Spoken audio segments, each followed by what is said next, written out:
Welcome to Just Say Okay podcast, where we are learning to be planted while walking on water. Now, here's your host, Yolanda Morgan.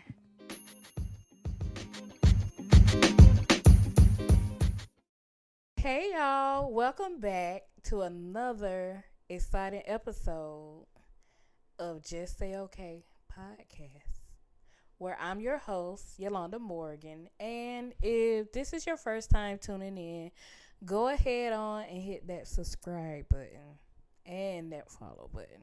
All of the above button. So, yeah. I promise you won't regret it. Okay, so on this week's episode, this is a continuation of the series Do You Hear the Call?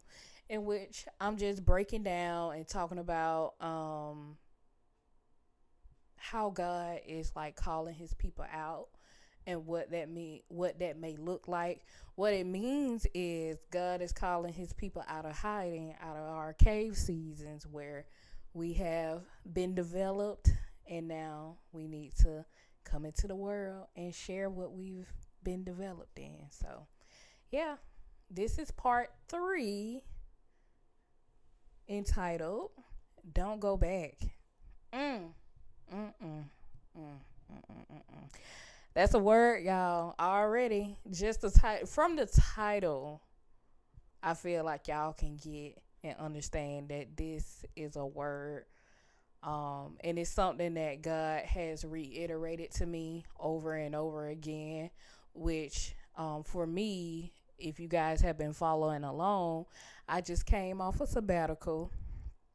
And with that, I just took some time to rest, and pretty much like do the things that I need to do to get myself in order for what it is that I need to get done. And yeah, it was great. It was great, honestly and truly. I enjoyed it.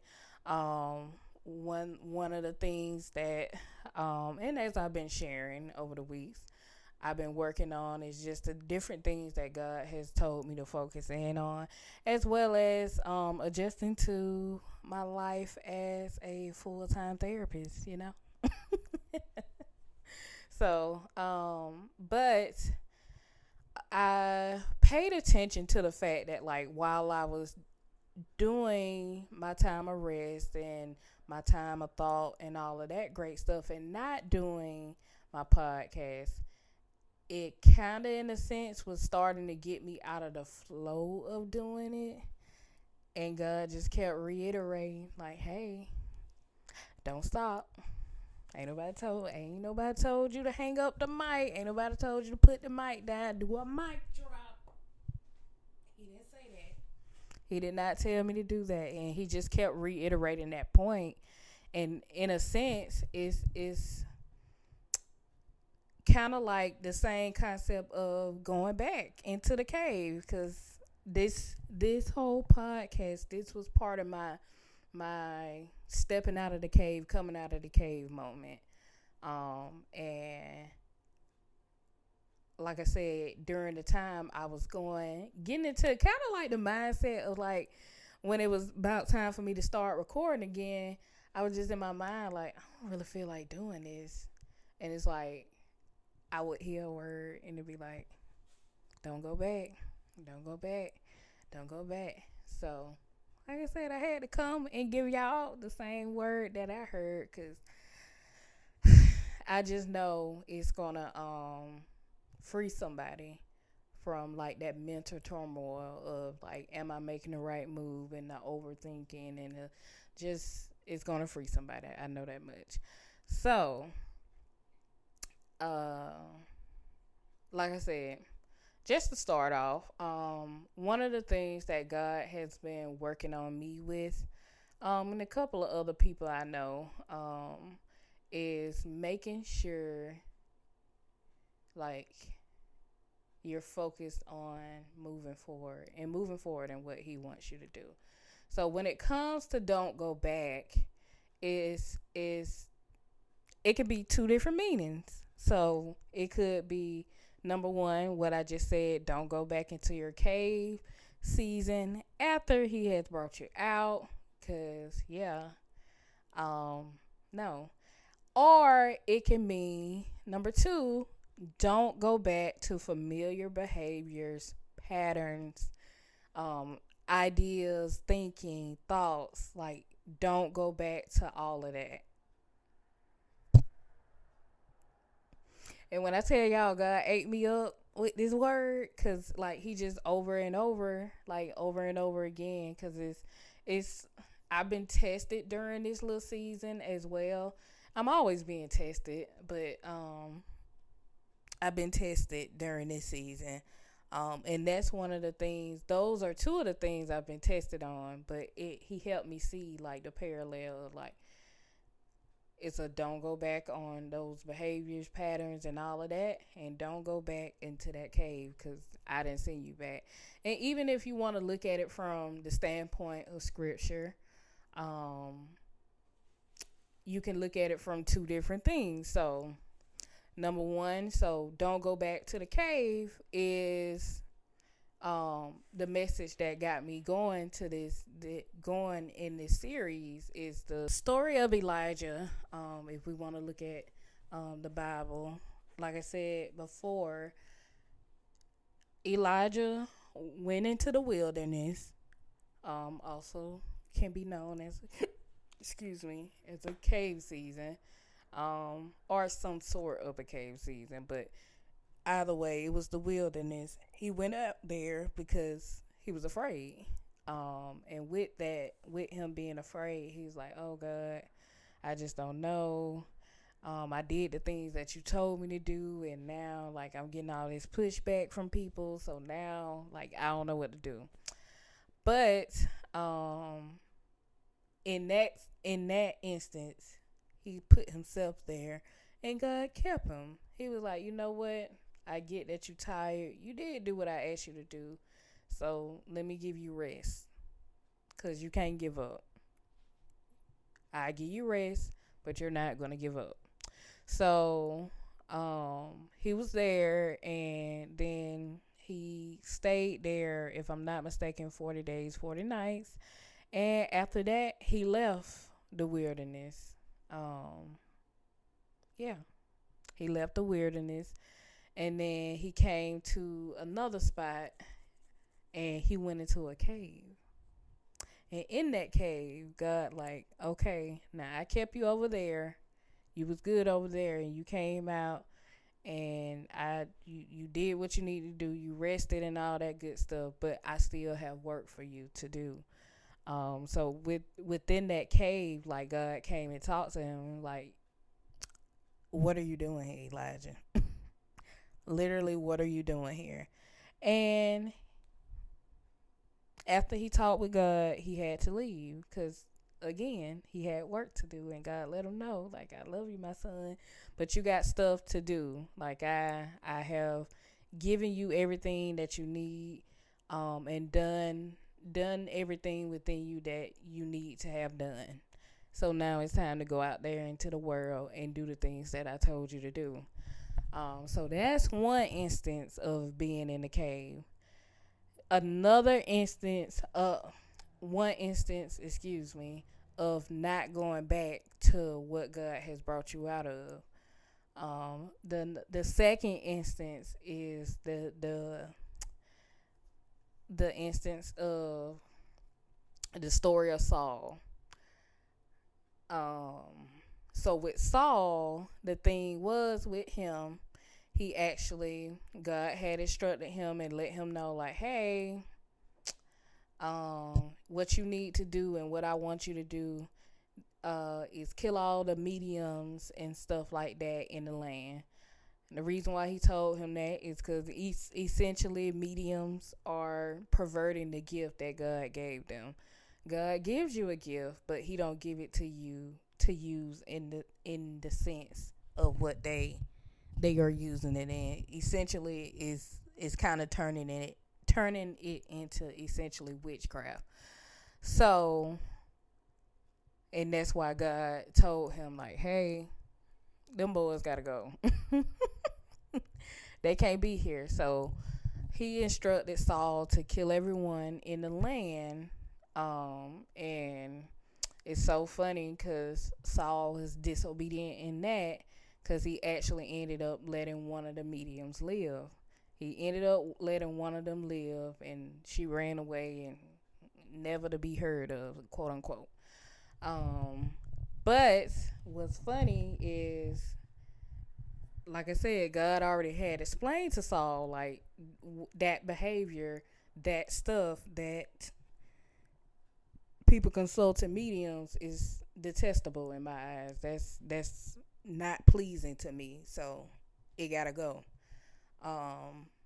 But like I said, Saul, and if you know the story of Saul, Saul had got the message that, like, oh, David will be taking your spot. And because of that, he just became so fearful.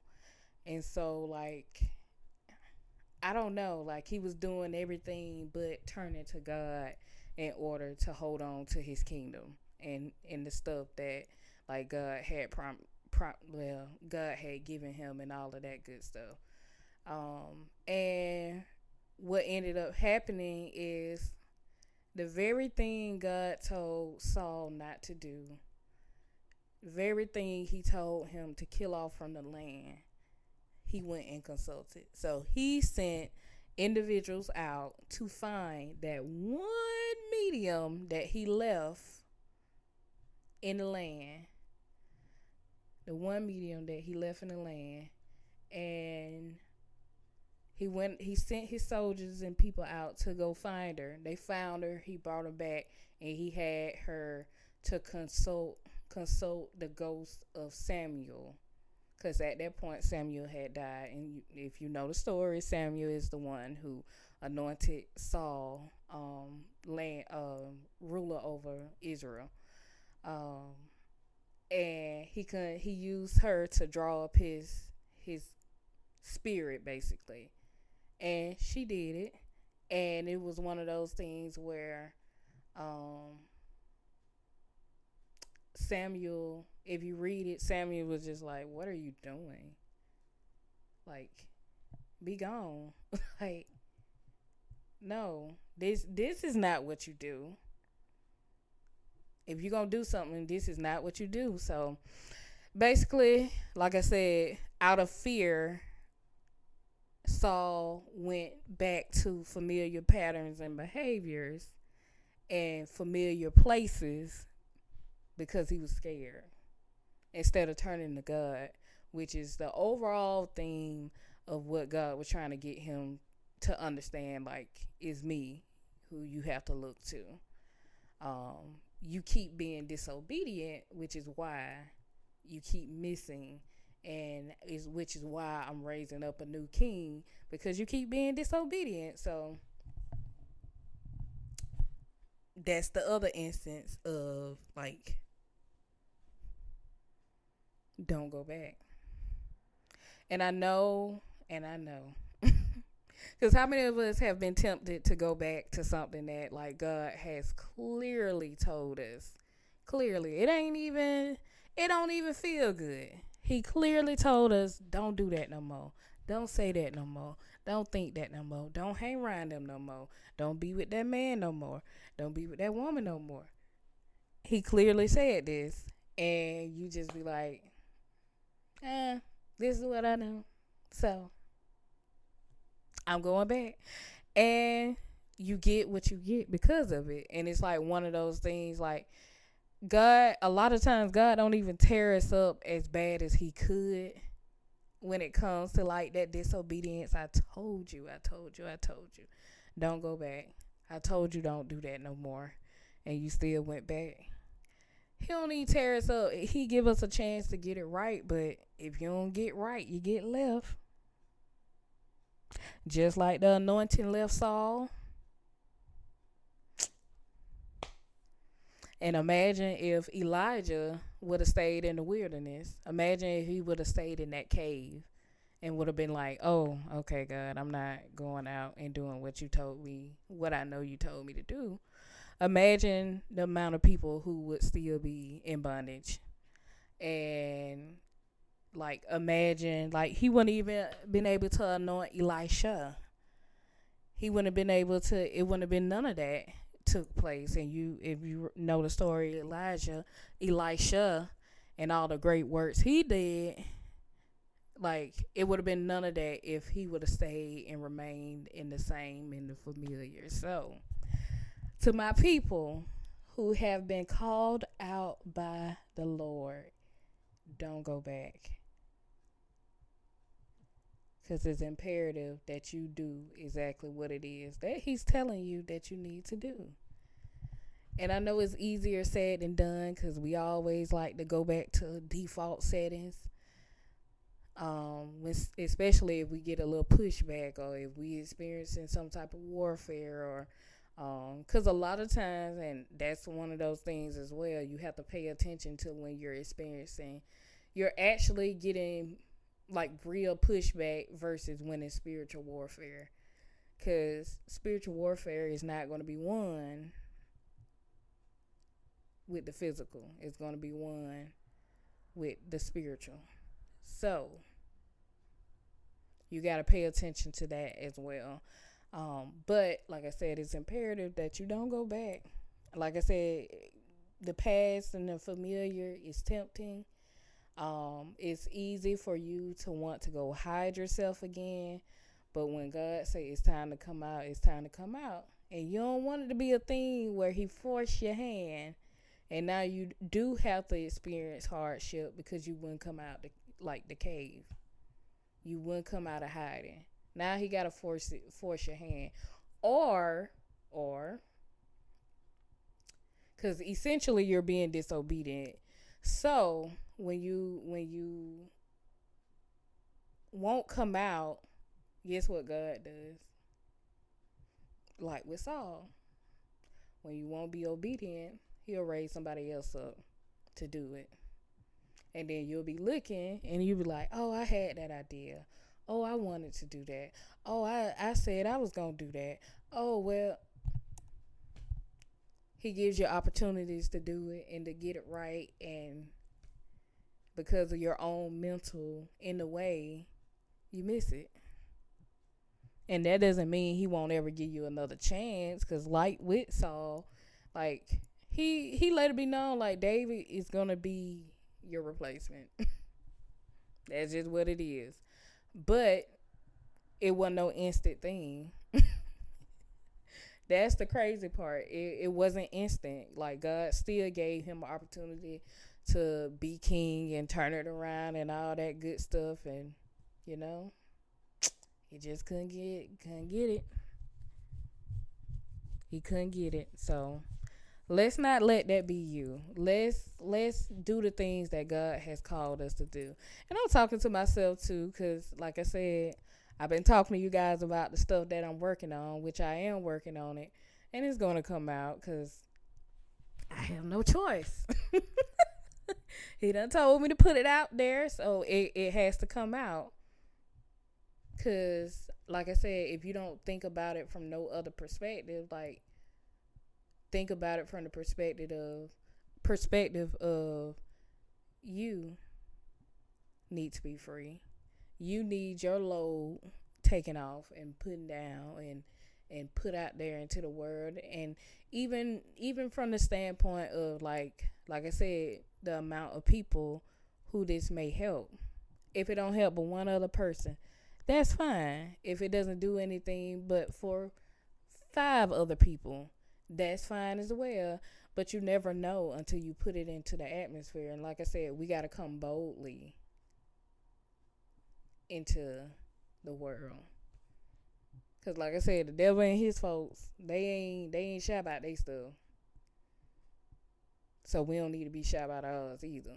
Let's boldly come out and say the things that we need to say, do the things that we need to do, try the new, say okay, and move forward. Like, just move forward, y'all.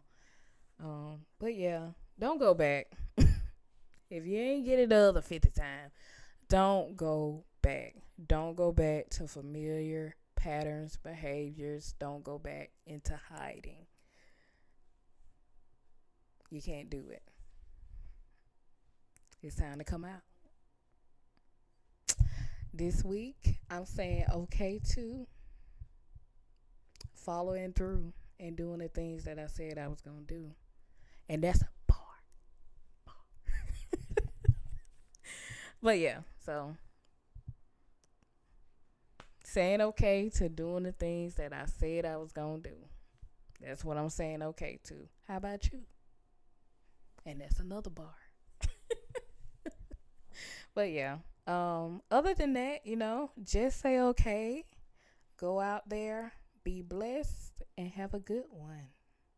Bye.